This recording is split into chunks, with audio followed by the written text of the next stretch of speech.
factors to consider. So what I'm trying to say is kung itong mga living things na ito, no, that they can tolerate extreme conditions, baka lang pwede silang mabuhay sa ibang planet like the planet Mars or sa Europa or sa surface ng Titan. So kaya nabanggit ko po itong mga extremophiles na ito. Alright po mga ka-spacers. Now again, life as we know it on Earth requires liquid water, energy like the sun, nutrients, and nabanggit po natin kanina yung habitable zone to survive. And alam po natin na may mga living things that can tolerate extreme environmental conditions. Ito yung mga extremophiles like yung 𝗪𝗏𝗪𝗏 𝗪𝗏𝗪𝗏 or yung tardigrades, no? So they can withstand extreme conditions. Now, what about life as we don't know it? So ayan po yung ating pag-uusapan in our next episode.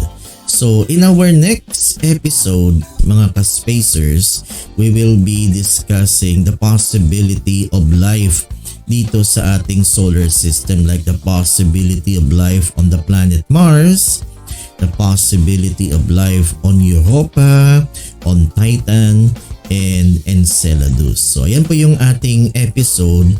Yan. So antabayanan nyo po yan mga ka-spacers.